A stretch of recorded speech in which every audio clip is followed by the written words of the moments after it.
Dicks. Welcome to the AKM podcast. Woo! Again. I didn't even do the intro this time. That's Aaron. That's Max. I am Casey. That handsome. That handsome one is Josh. The handsomest of. You guys are on this thing. I So... Who knows? Uh, Some people go this way. Some people go that way. Some people go both ways. Sorry, I'm a theater kid. I make references. References And on galore. top of that, this whole thing's gonna be like reversed on YouTube after it's uploaded anyway. I don't so- know. Oh yeah, it is probably. I have no idea. Anyway, what Up Max is down, left is right. What back Max is forward. said. Some people go this way. Some people go that way. Some people go both ways. Gay. We are the gayest straight men, which we will do a podcast on eventually, probably. I don't know. Potentially. Potentially. Stay tuned. Stay tuned. We did actually decide on a topic for this podcast, though. We did indeed. All right, this podcast we're talking about education, and the learning good. Oh. Reading, writing, and arithmetic. Reading, There writing, you go. arithmetic. The 3 R's. Wait, one of those is a W. And the other one of them is a W, the other one's an A. This makes no sense. Well, Max has just discovered his whole life was a lie. That's funny. That's funny. All right, so we're gonna talk about education, systematic, where it's very formal school versus self-education, where you learn on your own and kind of In your basement. Homeschooler jokes. That's not homeschooler always jokes. basement. Indeed. Sometimes it's like, the attic or your garage or your couch or your backyard or Wherever you feel was like it's available, available. really. Yeah, that's the neat thing about homeschooling. Anyway,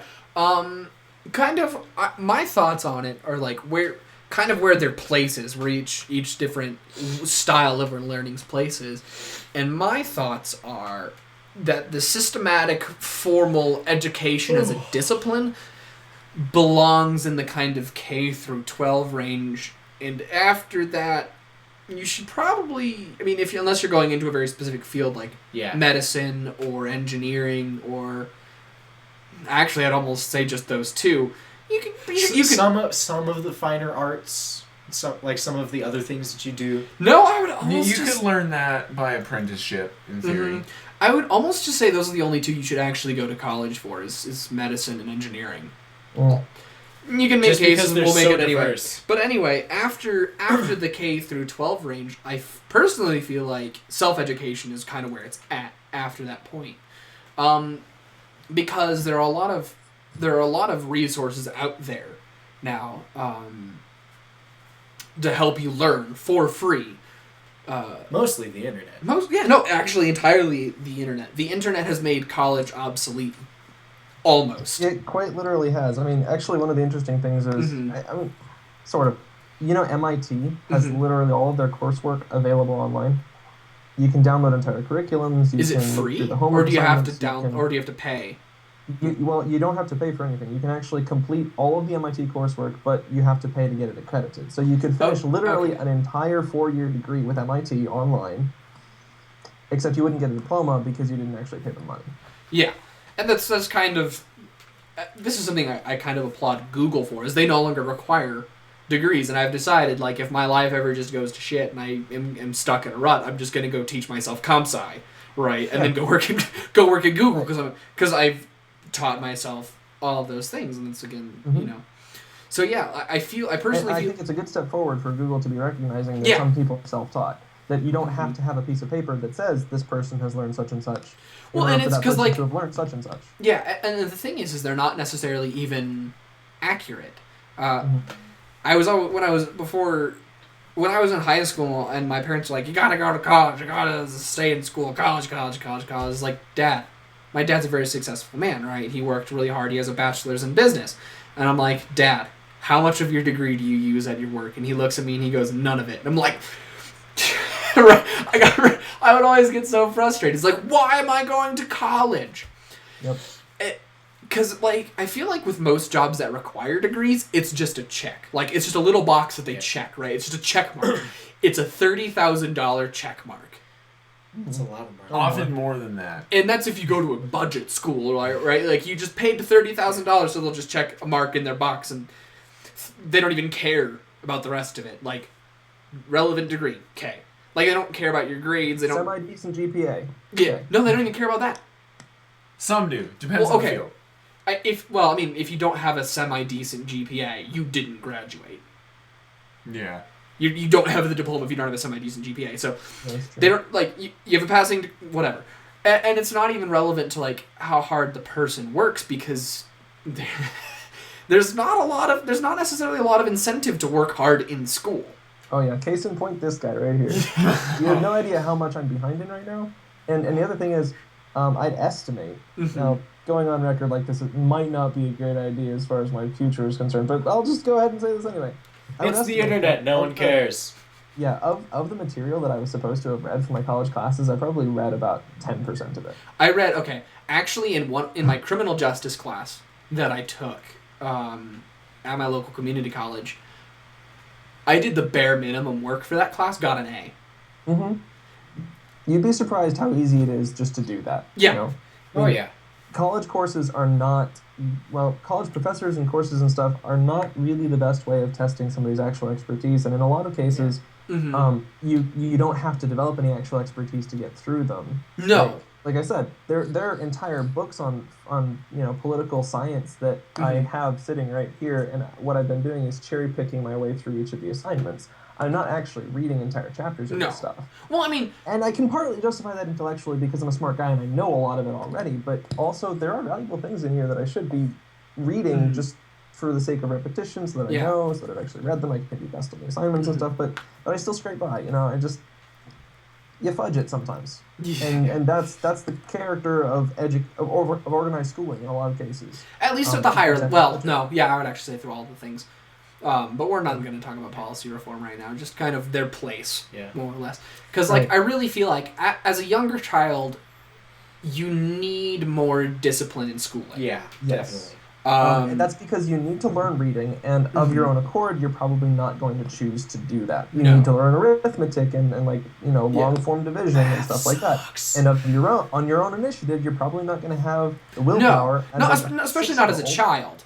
Yeah, right. As like a 6-year-old, you're not going to want to do that. You'd rather eat cookies and draw pictures on your construction paper. Yeah. I still want to do that. Or play with Legos, which, I still want to do that. So there's, but that's like the role of parents and teachers, to get kids. It's like, yes, you need to do this, and it's better for you if you do this, and you would recognize this later on in life. I do want to touch on a little bit of reform here, and that's just kind of more talking about boys versus girls and how they're educated. One of my coworkers, she has a little boy and a little girl, and she was talking about like how they do their homework, and he can't sit still while he's doing his homework. I can't either. I know I can't either. Actually, I can, but that's just because I'm older and lazy. And just like I don't want. I'm literally always bouncing my knee. Like I'm bouncing my knee right now. That's funny. I do that a lot too. Now Aaron's doing it. Are you avoiding homework or? Maybe. Me too. Welcome to the club. The truth comes out. I got mine done yesterday, so I didn't have to do it today.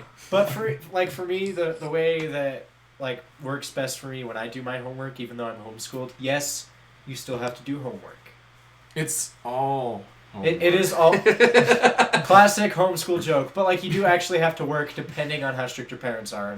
Yeah, all I'm saying is there needs to be a little bit more freedom for the little chillins in school. And they shouldn't be cooped up for 8 hours a day and then be given 10 hours of homework. It's nonsense. Well, there's I can't remember which country it is, but there's one country, I think it might be Switzerland, that Switzerland. That their education system works okay, we're gonna give them 20 minutes of class time and then give them a recess afterwards and go back into 20 minutes of class time. Because if you just sit there all day, you get so bored, so tired, probably dehydrated. Especially with little kids. They need to run around and move. But that being said, again, more to the point, it still needs to be more structured and disciplined. It just needs a little bit of reforming for children. But that's... Yeah. Because that's a time in your life where, like you said, Josh, we're not going to do it ourselves. We need to be pushed. Now, I mean, as if I had more time, I would probably be doing a lot more research. Nerd! I would be doing a lot more research. Nerd! Well, that just happened. I would be doing a lot more research because I spend how many hours at school? I spent several hours at school. I'm at my school, my college, all day Wednesday from 9:30 to 7:30. It's not fun. But that's just Wednesdays. Mondays I'm only there till 2. But that anyway, face was the face of pure hatred. Yeah. I spend a lot of time there, and then it also takes up time out of the rest of my week. Now, my current job's only working me 24 hours. If I wasn't working those 24 hours, I would be doing a lot more learning. It wouldn't be as disciplined as my business classes that I'm taking, and they're valuable. Mm-hmm. But I would be doing learning. Half of the YouTube that I watch is educational. Mm-hmm. In fact, most the fun video game, entertaining type YouTube, the content creators that I've liked actually don't upload fast enough, so I get really bored with those and I go to learn. I like to listen to a lot of political philosophy talk shows, Dave Rubin Report, Steven Crowder, both excellent. Milo Yiannopoulos is really funny. I listen to what those people who are smarter than me in a lot of these areas say, and I go and I learn, and I and do research on stuff. That I do a lot of research on my own. I do a lot of learning on my own, and I do a lot of critical thinking exercises on my own. But I'm at a place now in my life where I'm older and I value it, so self-education can actually progress. And, and I feel like it's more efficient when you care. Yeah. Like when I was a kid, I was studying a lot of things. High school chemistry sucked because I don't like chemistry. Didn't really take it. High school biology was a lot of fun because I like biology. Kinda hated it.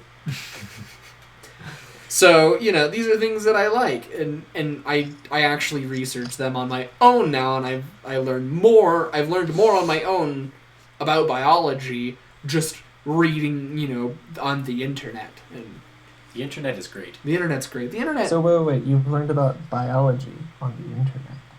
From where? Pornhub. That's a joke. Not true. I don't visit that site. No, he goes to RedTube instead. I think there is some merit to formalized higher education.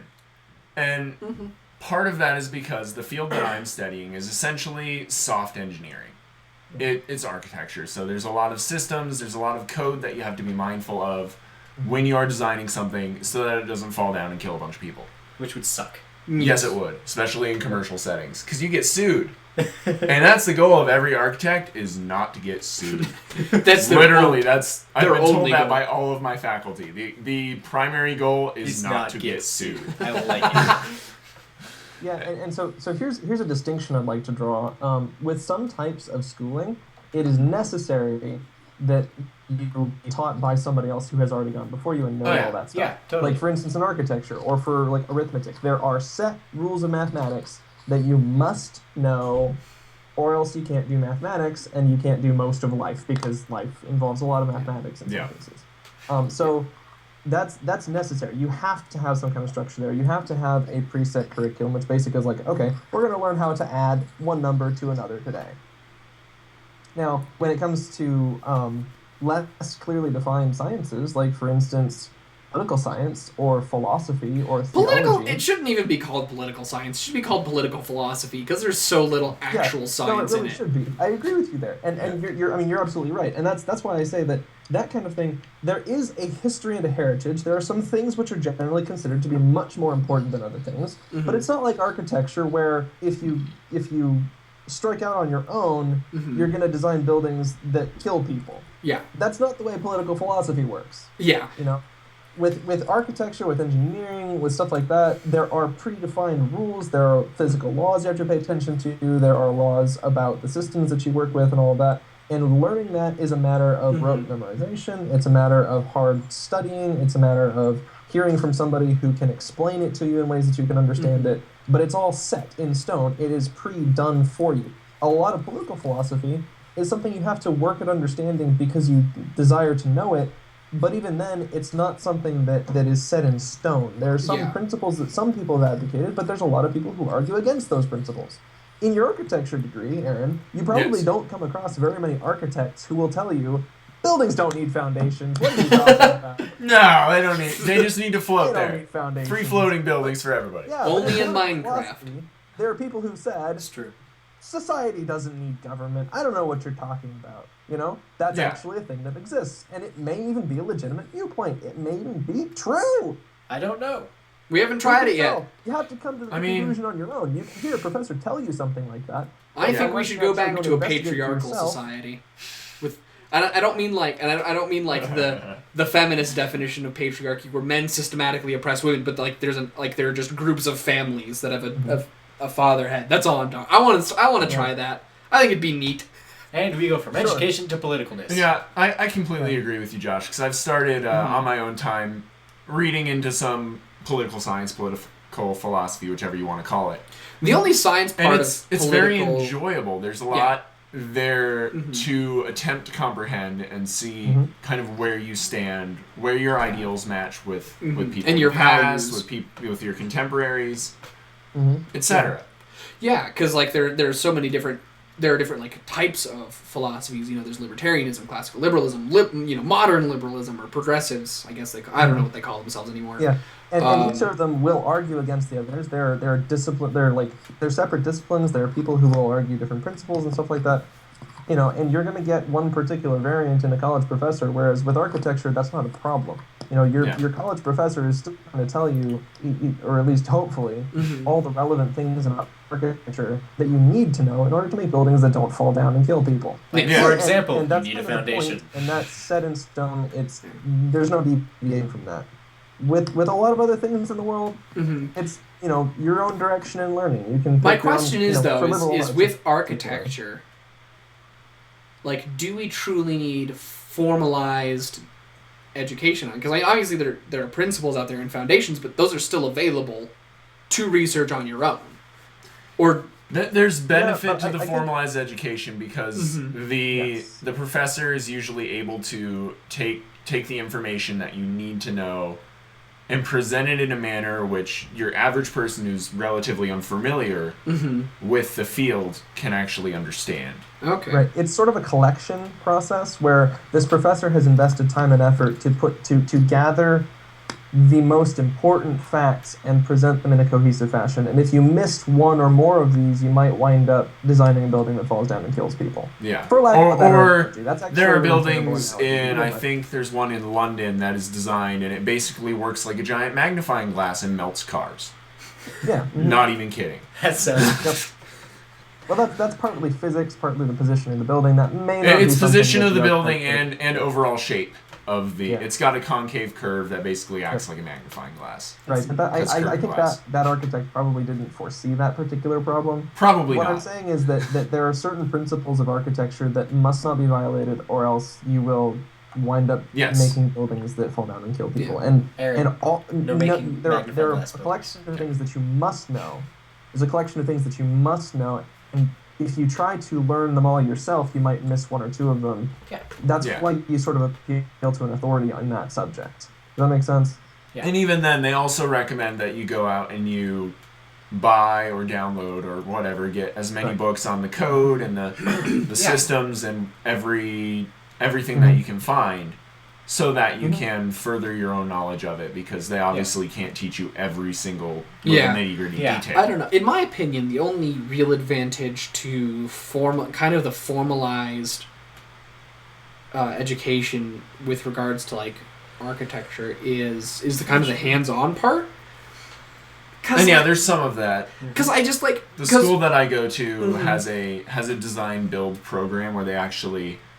A group of students has to take a certain class, and then they go down to Nicaragua and help out a community there and build structures for them. And it's a really neat thing. I'd love to do it. I can't do it right now because I'm too busy with other things. But I would love to do it at some point. Yeah, I just because I'm thinking about it. Like all of the information ever is available online. You can self-educate in any field. I mean, there are definitely fields where certification should be required because it'd be kind of scary. Like hey, I'm a doctor who just studied all this on Google. I got you. Yeah, Like there are news stories about that.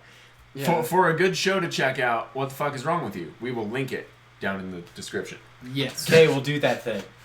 Yes. Because they just share horrible news stories about the battles of humanity. It's pretty great. Yeah. Anyway, there are and maybe architects is one of them. I'm not so sure about that. Yeah. I feel like it's only required because you need to be graded on your actual models to make just because like that's a hands-on part where if you accidentally miss something and you don't have someone who can come and catch that and you go on to like maybe design a building or whatever, even if you got certified, passed all the tests or whatever, it could potentially be catastrophic. Right.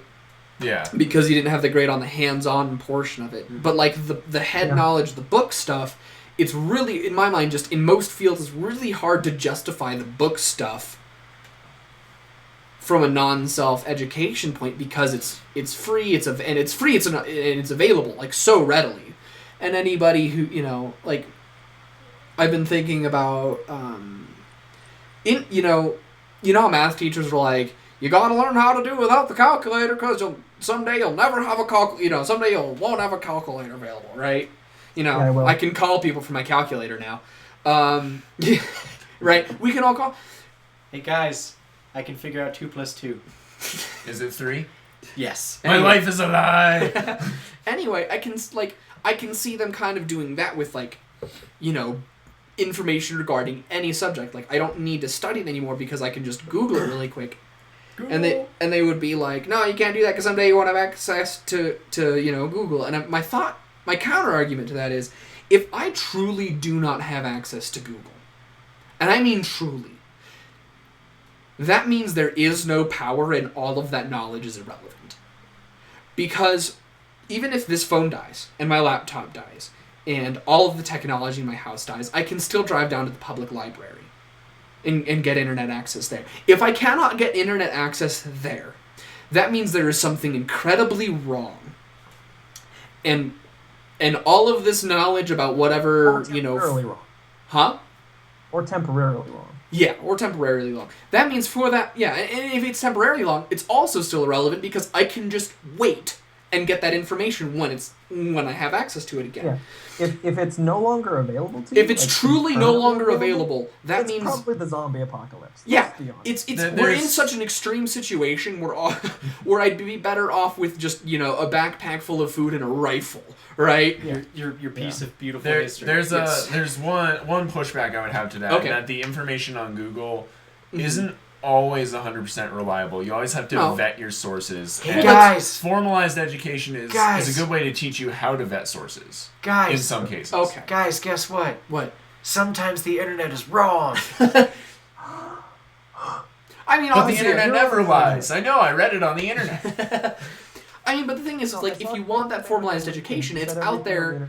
If you can discipline yourself, it's out there and available for free. Khan Academy, like you just said, MIT has all of its information, all of its coursework for free, right? And so it's just, and really it's only in areas where I feel like you need hands-on education where a formalized course should be required with where you pass and you get. Because if you forget something, you can go to reliable sources, right? Like there are, I really hate that journals are blocked behind paywalls because it makes it really hard. Paywalls are a topic for another rant. I think we should do something. We should talk about those. What's that? Pardon? I have access to literally everything. Yay! Yeah. Students, I have access to a lot of peer-reviewed stuff too. Actually, like seriously though, if any of you guys needs to get to like some particular source, like a journal or a database of some sort, I can probably get there through my school account. So yeah, well, same here actually. Yep. And actually, one of the you things too, that actually, sort of since you're frustrates me a little enrolled in bit college, is knowing that I'll lose that access once I actually graduate. Mm-hmm. And it's really ironic, isn't it? Because my Just say you're curiosity still would in lead school. me to delve into lots and lots of different places and self-educate in a whole huge range of different subjects within that massive body of knowledge. But as soon as I graduate from here and get that diploma, I don't have access to it anymore. Yeah, as soon as you have your 30,000 marked box, Yeah, it's interesting, but like still, like I feel like my point still largely stands. Yep. If you're in a spot where you truly do not have access to the internet, and I mean truly, you're in a bad spot where that information's largely irrelevant. Because just of the way because of where our society is at. Mm-hmm. You'd just be in a whole heap of trouble, like, the zombie. Yes, in this part of the world. Yeah, in this there, part there of the are world. parts of the world where there's not readily available internet access. But even then, if you're going to somewhere and you need a kind of education, go and learn it beforehand. And if you get there and you need to learn more, it's actually not. Having a college degree wouldn't help you there if you're in a part of the world where you didn't learn something, and you're actually more likely to have internet access than you are. Because you can just go, if you're like in a third world country, you can go like to the capital and get some DSL or something. Possibly. Anyway, we should another episode, because it's like 25 minutes. It's a 25-minute podcast. But we said intelligent things, I think. Probably. Potentially.